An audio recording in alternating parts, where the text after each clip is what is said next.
Wie der Idiom schon gesagt hat, das Thema vom heutigen Abend, von dieser Stunde, wird sein Promotion und Kommunikation als Artist. Schnell, um so ein bisschen die ganze Stunde ein bisschen zusammenfassen, was wird passieren für die Leute, die skippen wollen oder zu den jeweiligen Themen gehen. Es ist so ein bisschen 3 Subthemen unterteilt, die Stunde. Zum einen schauen wir uns am Anfang jetzt an, was ist überhaupt Kommunikation und Promotion und was wird jetzt da darunter verstanden und wieso ist das jetzt wichtig in einem Kontext von einem Musikprojekt und der Kulturmedien. Als zweites schauen wir uns die Medienlandschaft Schweiz ein bisschen an, in Verbindung mit dem Thema natürlich.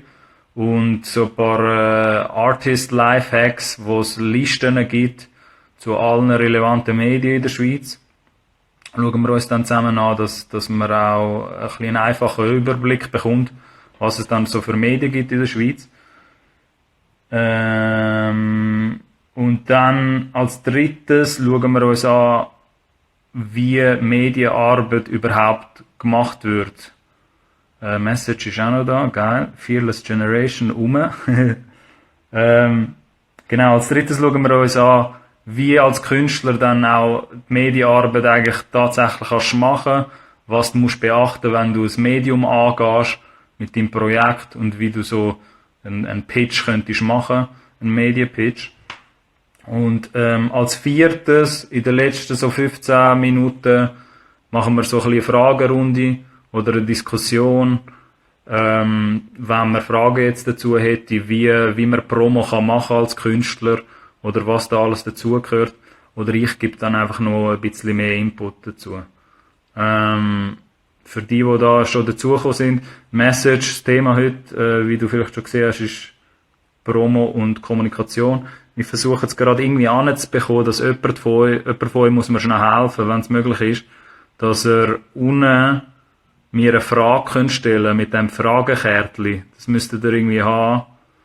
Und wenn jemand von euch dort vielleicht das Thema tun, Thema und nachher Doppelpunkt Kommunikation/Promotion als Artist, dann müssen wir das nicht immer die ganze Zeit im Chat sagen, oder ich muss das nicht die ganze Zeit sagen, mitten in der Sendung.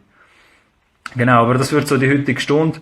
Ich gehe bei gewissen Sachen ein bisschen tiefer rein, dort wo es Sinn macht. Ich werde natürlich in dieser Stunde aber auch nicht alles zu dem Thema Promotion und Kommunikation für einen Künstler werde ich nicht können decken. Das kann man dann aber auch noch im Nachhinein anschauen.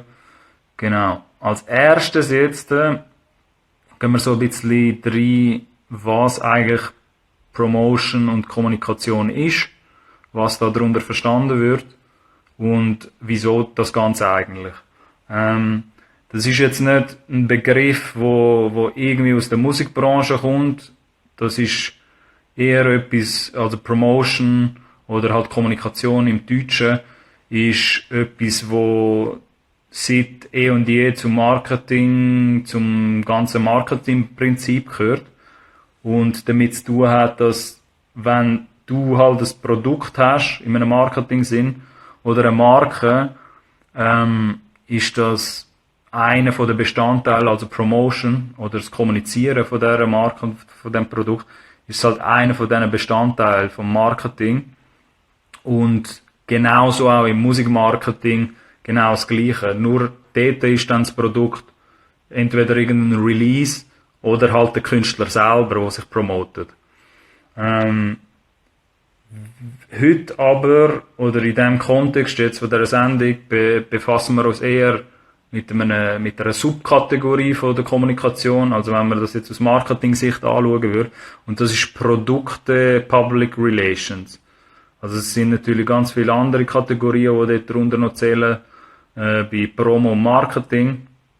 Aber Produkt Public Relations oder halt Public Relations sagt schon im Begriff, geht es um Medienarbeit. Also alles, was man mit der Presse oder mit den Medien kommuniziert, als, wie gesagt, als Marke oder halt als Musikprojekt sozusagen. Und in diesem Kontext kann man das auch ein bisschen besser nachvollziehen, vielleicht, wieso dann überhaupt kulturell gesehen für Medien, Musik wichtig ist. Weil seit es irgendwie dann auch Medien gibt, so seit Anbeginn von der Zeit, hat es auch immer Medien gegeben. Ich muss jetzt Gas, aber los es morgen nachher. Ist alles cool, Message. Es bleibt ja noch live dann. Peace out. Für all, genau, wieso befasst sich jetzt Medien mit dem Thema Musik überhaupt? Oder was hat das überhaupt mit der Kultur zu tun? Ihr müsst wieso sehen, für Medien, für Schweizer Medien oder auch internationale Medien, fällt das ganze Thema Musik unter Überbegriff Kultur. Also bei Kultur ist dann allgemein Entertainment drin, kann aber auch so etwas drin sein wie Theater oder alles, was halt kulturell wichtig ist in der Gesellschaft. Und Musik ist halt ein sehr grosser Bestandteil von Kultur. Und die meisten Medien, wenn nicht alle, haben, egal ob ihr jetzt schaut, im Print, in Tageszeitungen oder im Radio oder Online-Seiten, Medienseiten, 99% von all denen sind halt in irgendeiner Form haben die eine Rubrik Kultur. Bei gewissen grösseren Tageszeitungen ist das zum Beispiel die Rubrik People. Man nennt es teilweise immer ein bisschen anders, je nachdem welche Zeitung oder welches Medium man sich anschaut. Ein paar nennen es halt dann Entertainment Lifestyle, bei ein paar ist es halt Kulturbeiträge, bei ein paar ist es dann eher People und Celebrities und so. Aber überall dort, wo es halt eine Kulturredaktion gibt, gibt es auch sicher Journalismus oder Promoarbeit, wo man machen kann, Medienarbeit, wo irgendetwas mit Musik zu tun hat. Wieso jetzt die Medien so scharf sind auf Musik oder generell auf Kulturbeitrag, hat auch einen ganz, ganz einfachen Grund, schlussendlich. Und zwar der, dass Kultur sehr, sehr attraktiver Content ist fürs Medium. Ihr müsst euch das wie so ein bisschen so vorstellen, dass Medien, die jetzt keine Ahnung, 4, 5 Rubriken haben. Es kann jetzt Finanzen sein, Weltnews, lokale News, und halt auch dann Kultur. Ist man schnell mal bei dem Punkt als Leser oder Hörer oder Zuschauer, dass man meistens irgendwie, also Sport natürlich auch noch eine ganz grosse Rubrik bei den meisten Medien, aber man ist schnell mal auf dem gemeinsamen Nenner, dass die meisten Leute, Leser, Hörer, irgendwie Kultur interessiert oder je nachdem halt was man für ein Mensch ist, vielleicht halt People-Seite oder halt etwas, was mit Celebrities oder Persönlichkeiten zu tun hat und irgendwo dort kommt halt auch die Musik dazu. So. Die Medien wissen das halt entsprechend auch, dass Musik oder halt irgendetwas, was mit Stars und Persönlichkeiten zu tun hat, halt sehr attraktiver Content ist, wo mehr geklickt wird oder mehr angeschaut wird, so, meistens. Und überall dort, wo es halt Medien gibt, wo verstehen, dass ihre Leserschaft auf so Stories steht, gibt's halt dann recht viel, wo genau auf dem Prinzip halt ihre News aufbauen und so auch grösser werden, mit dem einfachen Grund, dass man dann die Reichweite oder die Leserschaft, die dort entsteht, einfach verkaufen an irgendwelche Unternehmen oder Hersteller, wo halt Werbung schalten wollen in diesem Umfeld. So. Das ist ein relativ simples Prinzip, wo bei vielen oder bei den meisten werbefinanzierten Medien sind, dass sie sich aufbauen halt mit heißen Stories, egal ob das jetzt People-Sachen sind, Musik-Stories oder andere Content, dann bauen sie sich auf, bis sie halt dann die Werbefläche oder die Augen, die sie haben, an irgendwelche Hersteller oder Unternehmen können verkaufen. Irgendwelche grosse Brands, die halt dort nachher werben wollen. Und das ist auch das Prinzip hinter Facebook, Instagram, YouTube und allen anderen Social Media Plattformen. Das ist auch kein Geheimnis, dass man sich halt dort einfach pragmatisch anschaut, welcher Content ist der attraktivste. Und das ist in vielen Fällen dann meistens auch Musik irgendwo, halt in dem Kulturspektrum, in dem Kulturbereich.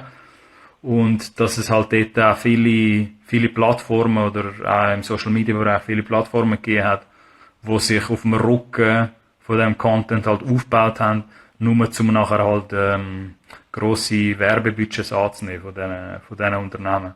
Das ist so ein bisschen das Prinzip dahinter, wieso jetzt Kultur oder Kulturbeiträge und auch Musik so einen wichtigen Stand hat bei den meisten Medien, und das ist auch bei den meisten Schweizer Medien der Fall. Ihr könnt wieso davon ausgehen, dass die meisten Schweizer Medien auch eine Kulturredaktion haben. Also wenn ihr irgendwie mit Journalisten zu tun habt, irgendwo bei einer Zeitung oder bei einem Radio oder bei einer Online-Seite, ist es in den meisten Fällen auch so, dass sie irgendjemand dort sitzen haben, der sich um Kulturbeiträge und auch mitunter auch Musikbeiträge kümmern, wenn das jetzt ein Medium ist, wo sich auch mit Musikthemen befasst. Und bei Paaren ist es halt dann eher mehr musikspezifisch und bei Paaren ist es halt eher so Personality, Celebrity-spezifisch. Aber da können wir vielleicht nachher noch ein bisschen in das Ganze reingehen. Einfach, dass ihr ein bisschen besser nachvollziehen könnt, wieso es überhaupt auch die Kulturbeiträge überhaupt gibt oder das Interesse von Medien. In diesem Kontext ist ein wichtiger Hinweis, dass Medienarbeit im traditionellen Sinn, also Public Relations, Promotion, Medienarbeit, dass das gratis ist, beziehungsweise keine bezahlte Fläche. Das ist eine ganz wichtige Unterscheidung, die man da machen muss, dass das redaktioneller Inhalt ist und nicht eine Werbefläche. Was heisst das jetzt einfach gesagt? Ich schaue eben gerade irgendjemand im Chat. Ja, für die es dann später sehen. Wir sind beim Thema Promotion und Kommunikation. Genau, aber was ist jetzt der Unterschied dort? Redaktioneller Inhalt und Werbefläche. Und wieso muss man den Unterschied machen? Wenn ihr jetzt am Stand heute eine Zeitung aufmacht oder irgendwie ein privatisiertes Medium, egal ob Radio, online oder was auch immer, gibt es dort immer meistens zwei verschiedene Flächen. Zum einen gibt es redaktionelle, also Editorial-Flächen. Das sind halt Artikel, die von Journalisten geschrieben werden, die irgendwie dort in dem Medienhaus arbeiten. Und dann gibt es explizit Werbefläche. Und die Werbefläche wird halt irgendwie verkauft an grosse Firmen, die halt Werbung schalten wollen, dann gerade in diesem Umfeld. So. Und die Unterscheidung ist ja sehr wichtig zu machen, weil ich von vielen Künstlern immer höre, heute noch, wo irgendwie dann finden so, dort, für das Feature X, wo dort passiert ist, irgendein grosses Feature in einer Tageszeitung, ist doch sicher irgendwie Geld geflossen oder so etwas.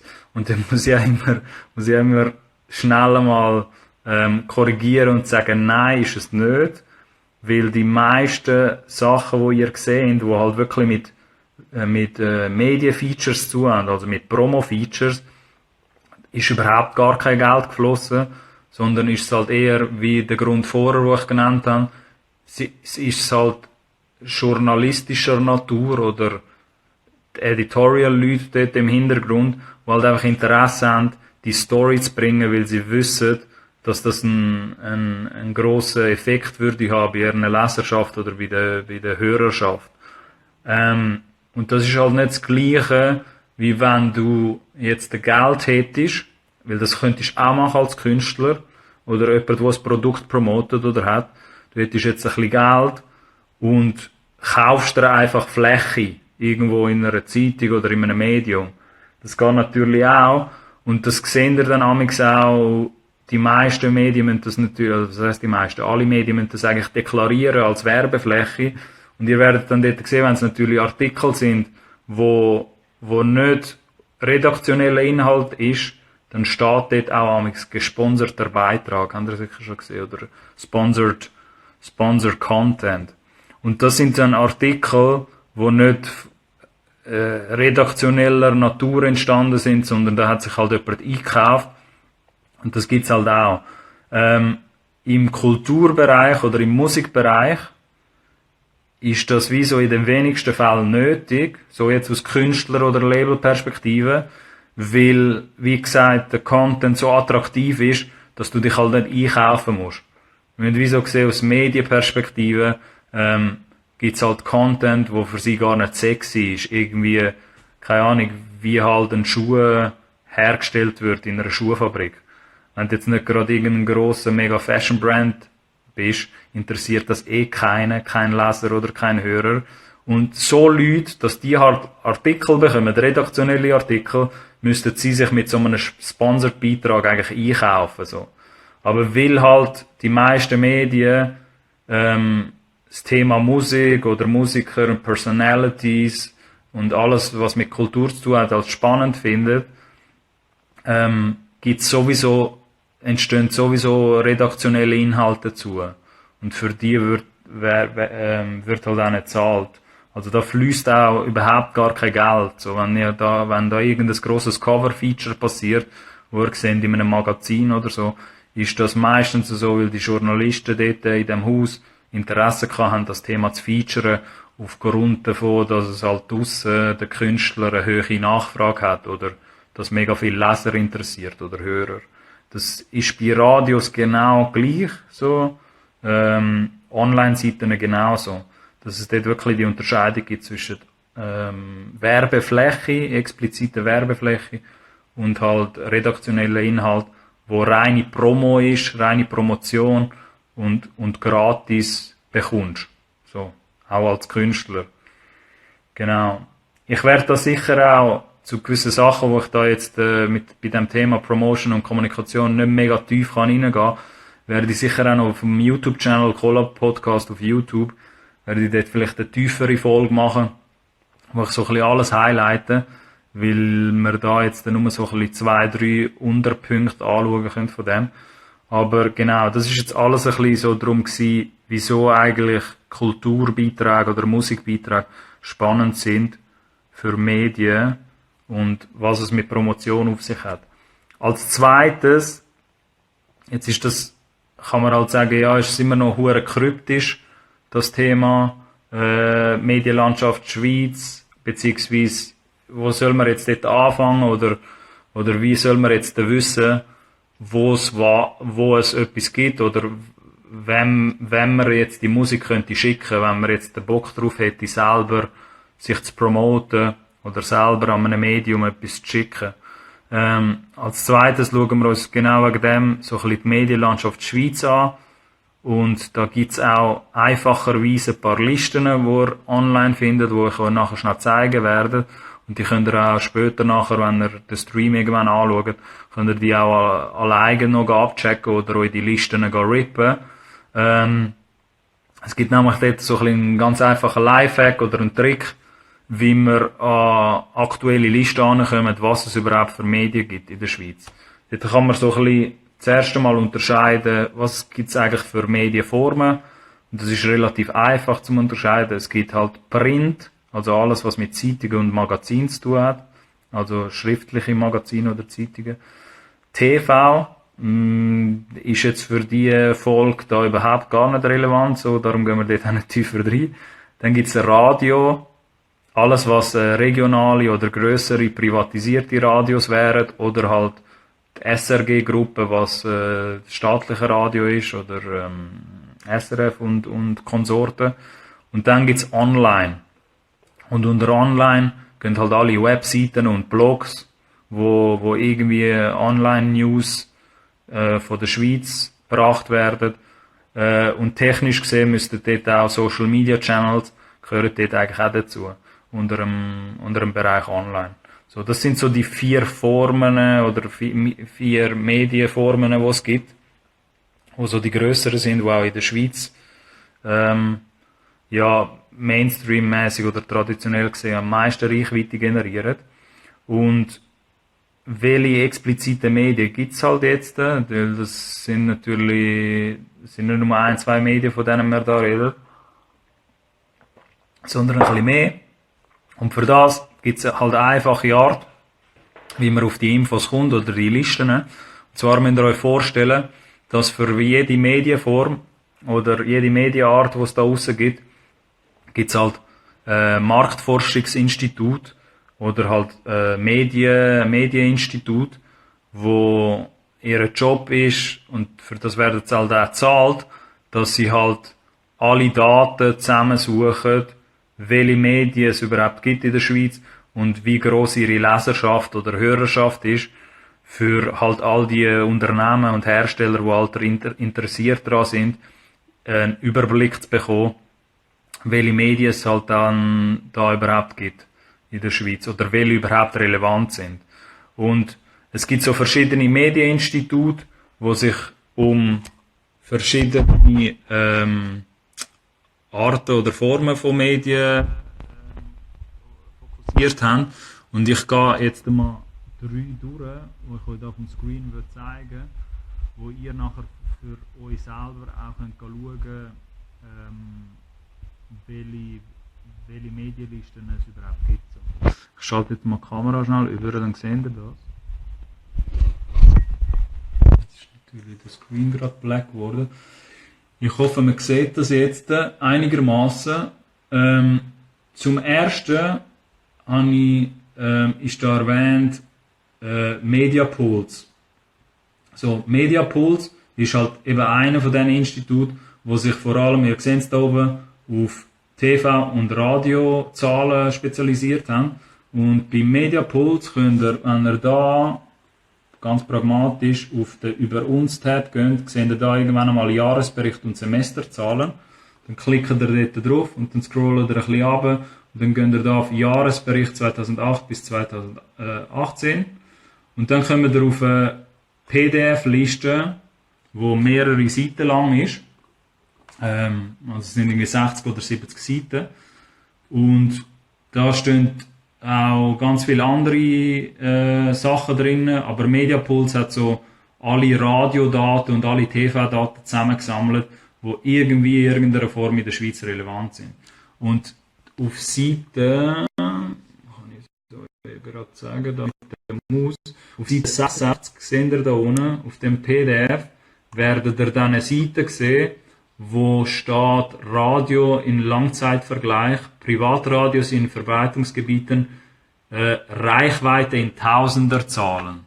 Und das ist eigentlich die beste Sammlung oder Liste da, weil da sehen wir jetzt halt alle relevanten Radios für die Schweiz, wo irgendwie eine Relevanz haben in der Schweiz. Das ist jetzt die PDF-Seite, wo es um die privatisierten Radios geht. Es gibt dann weiter oben gibt's noch eine für den SRG, wo, wenn ihr jetzt würdet wissen, ist jetzt wieder gut.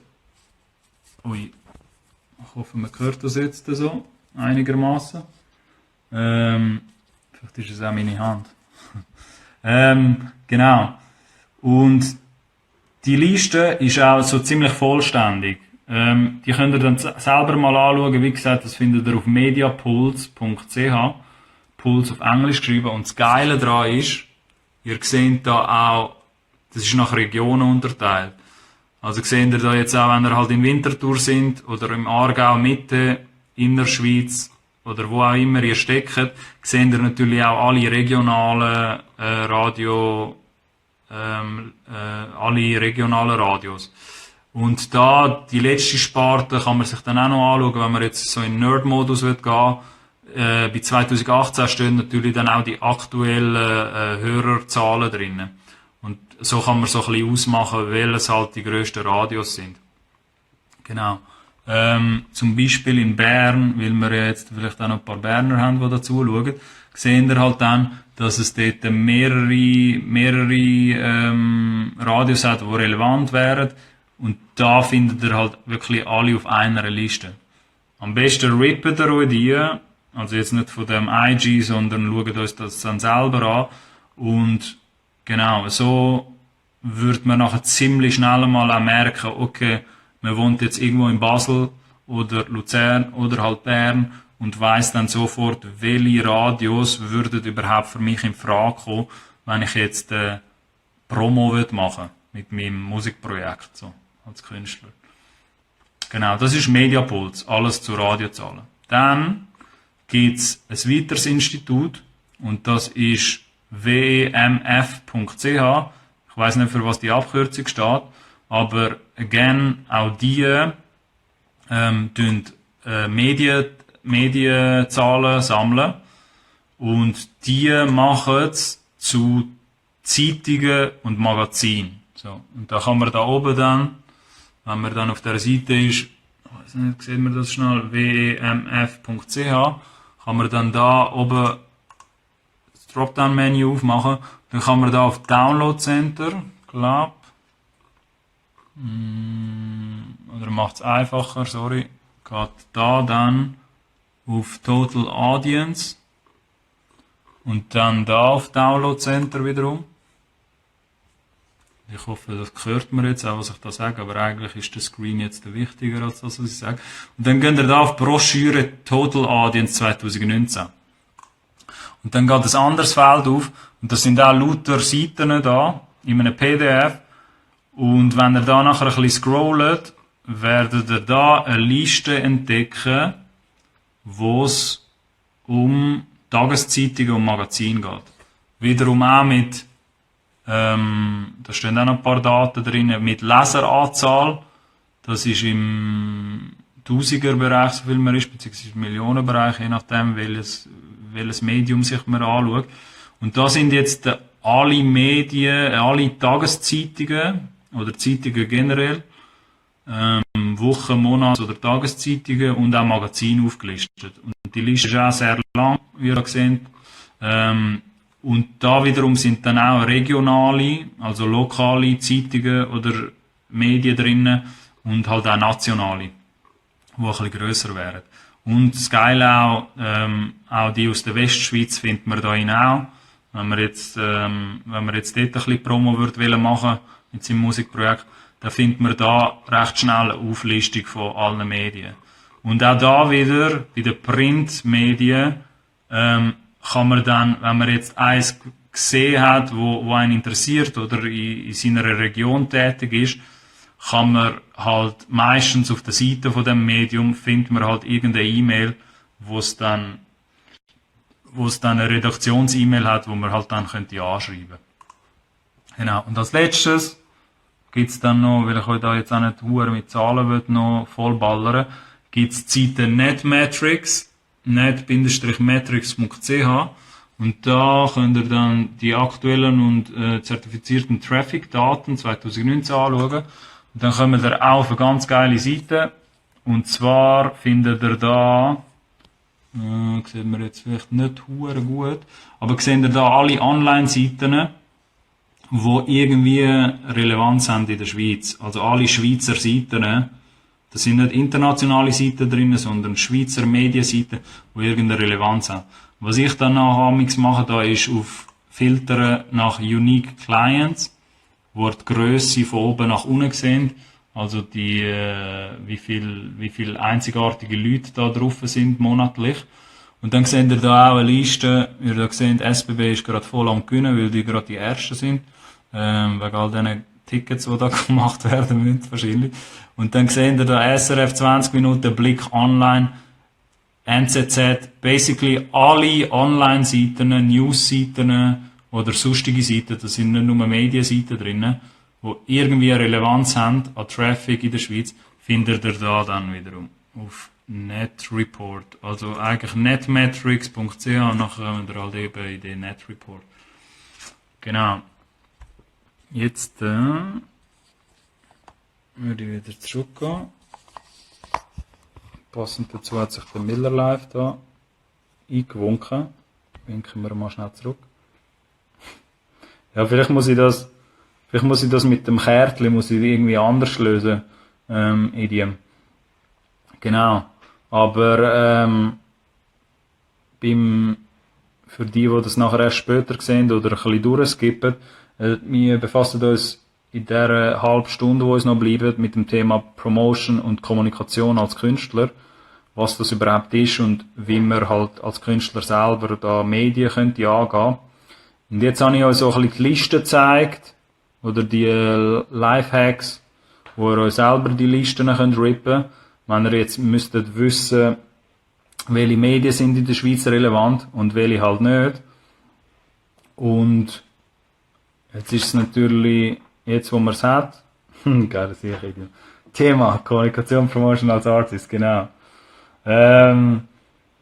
Jetzt, wo man halt die Listen hat, oder sagen wir, du hast jetzt halt ein Musikprojekt, irgendein Release, ob jetzt ein Album, irgendein geiler Song oder irgendetwas als Künstler, und du hast dir da deine regionale Medien oder deine Medien, wo du willst angehen, spezifisch, hast du dir ausgesucht aus diesen Listen, ob das jetzt Online-Seiten sind oder Zeitungen, Magazine oder halt Radios, regionale Radios. Hast du dir jetzt die ausgesucht und du hast halt das Projekt, wo du promoten kannst oder wo du diesen Medien könntest schicken. In der Hoffnung, dass sie es vielleicht featuren, wenn sie das geil finden. So.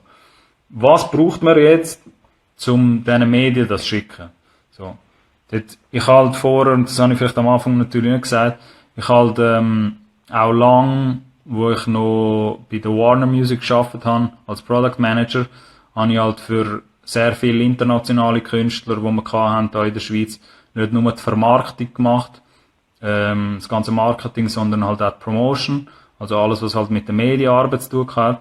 Und da sind natürlich immer ganz, ganz viele E-Mails entstanden oder Telefonate oder Gespräche mit Journalisten, was es da überhaupt eigentlich braucht, dass die Medien dieses Thema picken oder dieses Projekt und finden, okay, nein, das ist geil, das hat irgendwie eine Relevanz für uns, eine kulturelle Relevanz, und wir wollen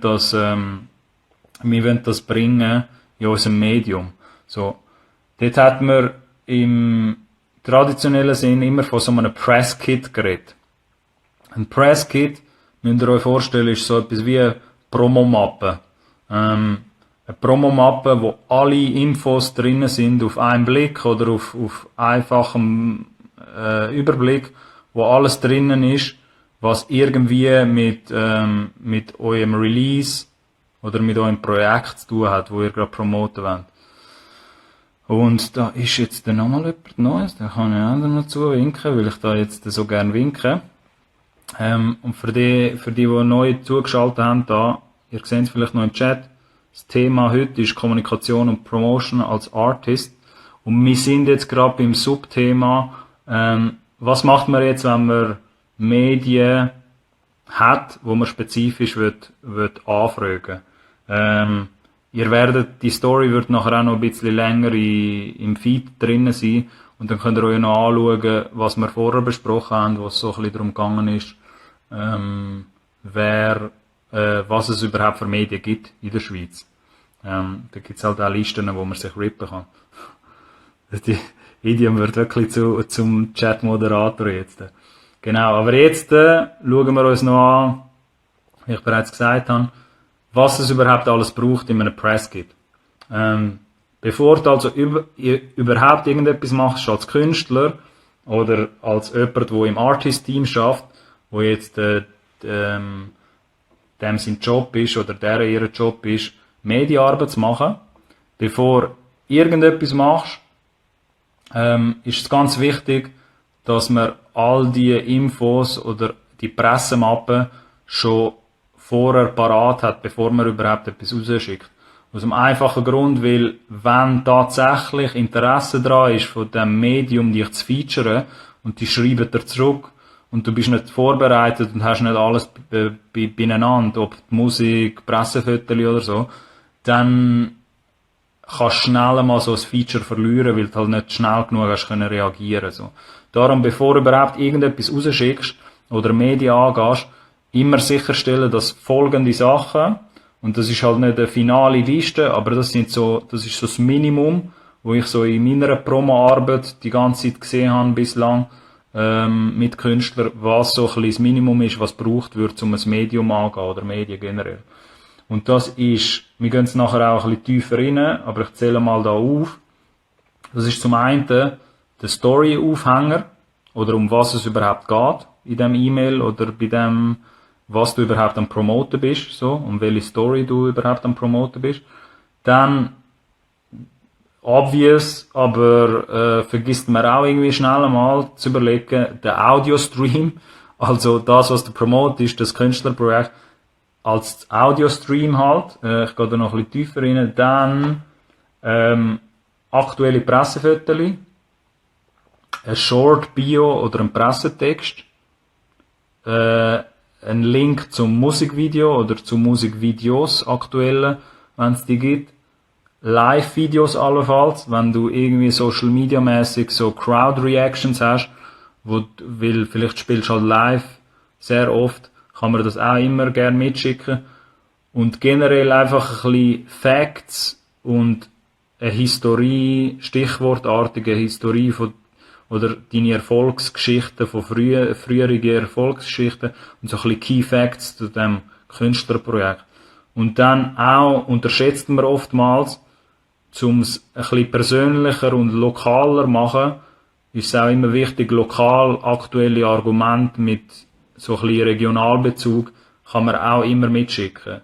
Also so, man muss auch nicht davon ausgehen, dass man jetzt immer gerade sofort die ganze Deutschschweiz oder national die Westschweiz und die Deutschschweiz bekommt, sondern man kann auch ein bisschen damit arbeiten, zuerst mal, wo man herkommt und ob man dort vielleicht regional schon irgendetwas geschafft hat oder Erfolgsgeschichten hat zum Vorweisen als Künstler.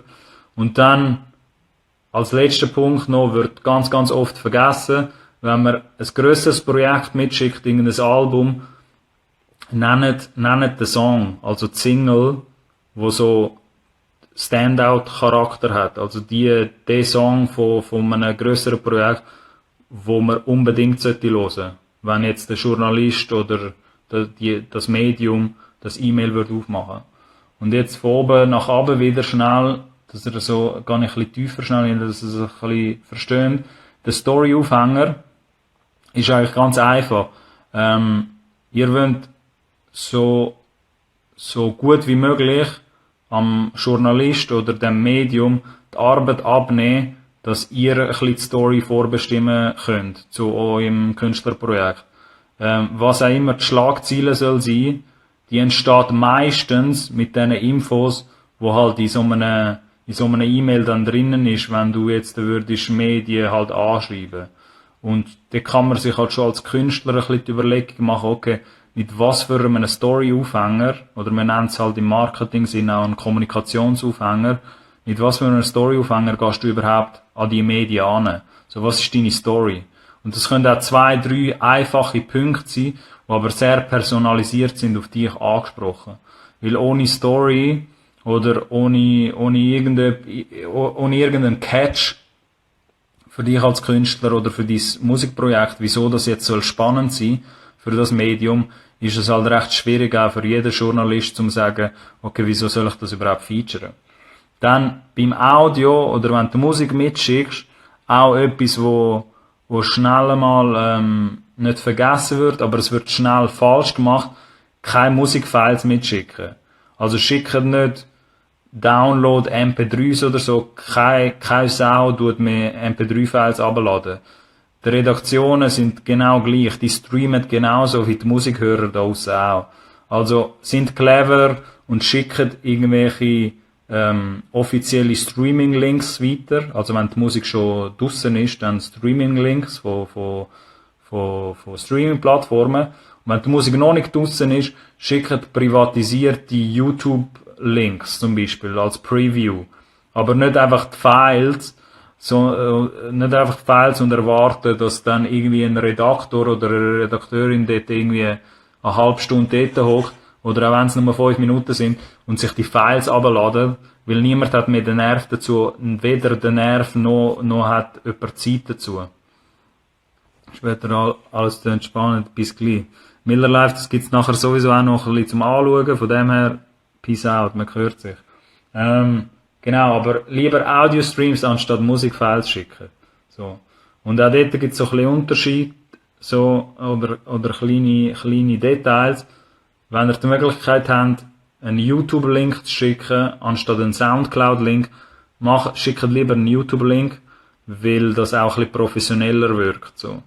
Hat auch den einfachen Grund, weil halt Soundcloud mehr so ein bisschen indie-mässig angeschaut wird und YouTube hat halt mehr so ein bisschen eine grössere Wichtigkeit. So, und das wissen natürlich die Redaktionen auch, oder die Wahrnehmung haben die nachher auch.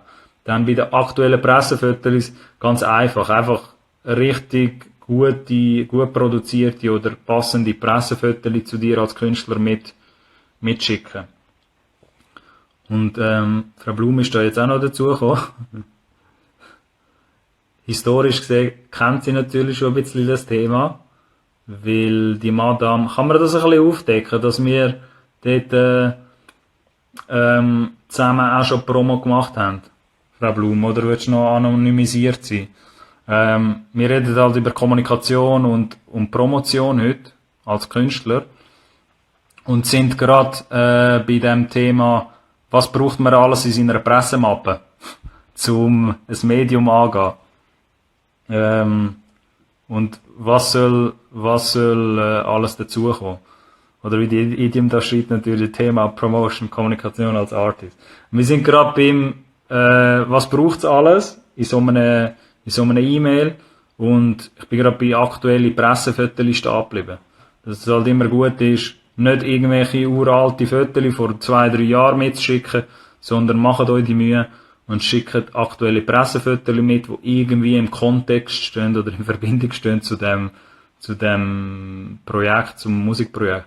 Wir kommen nachher später noch dazu, Frau Blum, zu ein bisschen, wenn wir es jetzt noch schaffen, die 15 Minuten, zu etwas, wo wir nachher ein bisschen diskutieren können, weil es noch ein bisschen spannenden Input könnte geben. Genau, Short Bio, Pressetext ist eigentlich relativ einfach. Es muss nicht eine 3-seitige Bio sein zu euch, so, vor allem, weil ihr die vielleicht am Anfang auch gar noch nicht habt, aber es hilft. Jetzt kommen noch ein paar, sehr geil. Dorian Musik, Chantal, oder Chant was, ich winke euch gerne auch zu. Wir sind gerade ein bisschen dran, was braucht es alles in einem Pressekit, in einer Pressemappe zum Medien angehen. Und nicht unbedingt Fotos nehmen, wo du gerade das Gefühl hast, da sehe ich super drauf aus, sondern auch was du mit Fotos eigentlich überbringen. Was willst du mit dem Foto eigentlich überbringen? Genau. Was für eine Botschaft willst du eigentlich mitteilen, so? Das ist natürlich Kunst für sich, weil es da auch Fotografen gibt, die den lieben langen Tage nichts anderes machen, als irgendwelche perfekte Pressefotos. Aber da kommt noch ein bisschen weiter Input. Überleg dir, was willst du damit aussagen?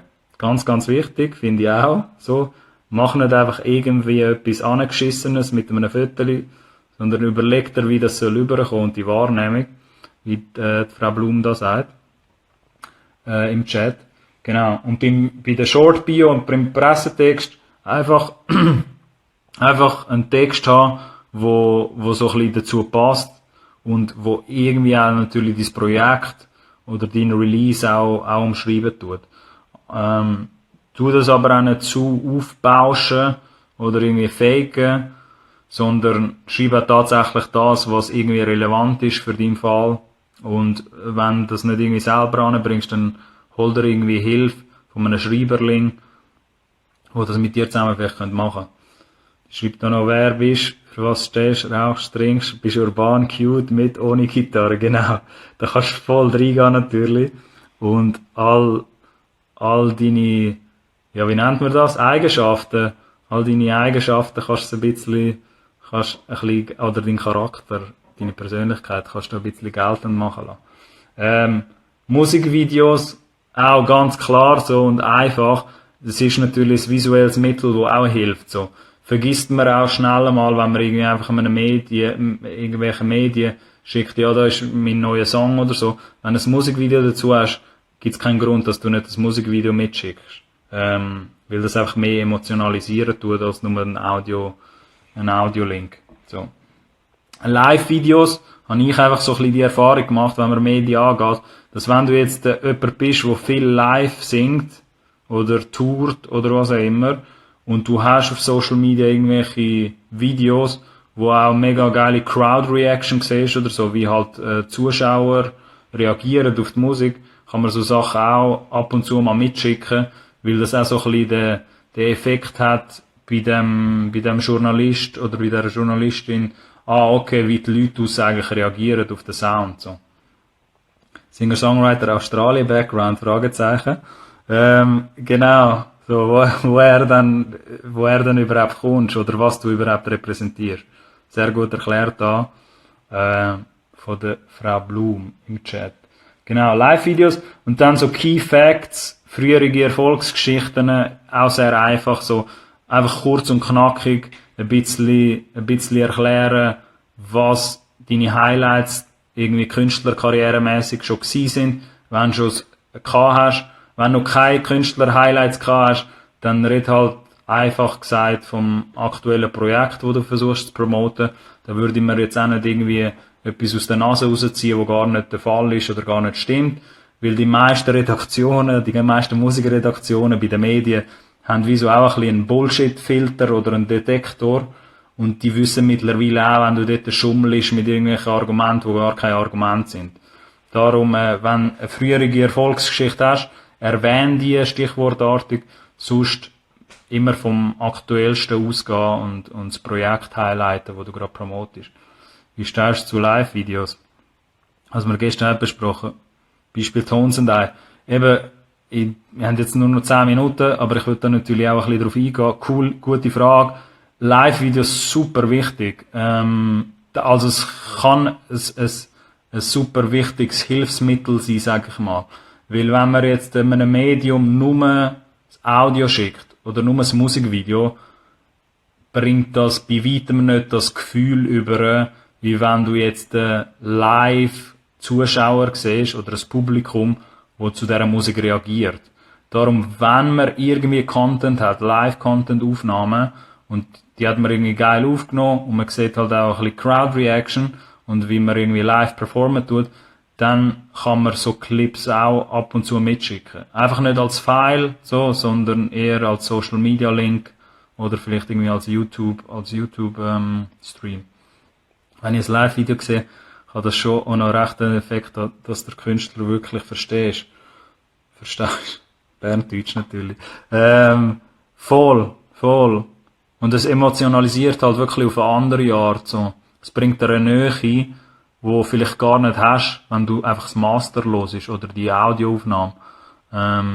Es gibt auch ganz viele Künstler, die ja völlig anders stöhnen live als auf Audio. Und noch besser, wenn du halt eine bessere Live-Performance hast, dann würde ich unbedingt halt mit diesen Live-Videos mitschaffen. Und dann so die zwei letzten Punkte, die ich schon mal schnell angesprochen habe, lokal aktuelle Argumente bringen, also mit regionalem Bezug, auch super obvious, aber wird oftmals vielleicht ein bisschen vergessen, dass, wenn man jetzt regional irgendwo aus Luzern ist, aus Bern, aus Zürich, wo auch immer, schaff mit regionalen Argumenten, wo schon entstanden sind, zu dir als Künstler oder Künstlerin, weil viele Medien der regionale Bezug, vor allem wenn es halt ein regionales Medium ist, irgendwie eine regionale Zeitung oder ein regionales Radio, der regionale Bezug halt auch ein bisschen aufbauen wollen zu ihren Leser und Hörerschaft. Hey, Kobi auch noch da, Bern represent, hey, wirklich, jetzt sind wir Bern Emoji, da. Kobi, auch für dich, wir sind über Promotion und Kommunikation als Artist am Schwätzen. Haben wir auch schon ein bisschen, irgendwie auf andere Wege auch schon ein bisschen besprochen. Aber da sind sicher auch ein paar Lifehacks und ein bisschen Knowledge für dich drin, wenn du nachher irgendwann einmal die in der Story die ganze Folge anschaust. Wir haben so ein bisschen Medienlisten angeschaut, was es so alles gibt. Wir haben aber nur noch 7 Krusmelkohle, ja, vielleicht muss ich mal Haare schneiden. Wir haben nur noch 7 Minuten. Von dem her, genau, wir sind beim Pressekit gewesen. Ich würde das noch schnell abschliessen. Lokale und aktuelle Argumente zu dir, also Regionalbezug, ganz, ganz wichtig als Künstler. Unterschätzt das nicht, würde ich unbedingt dazu tun.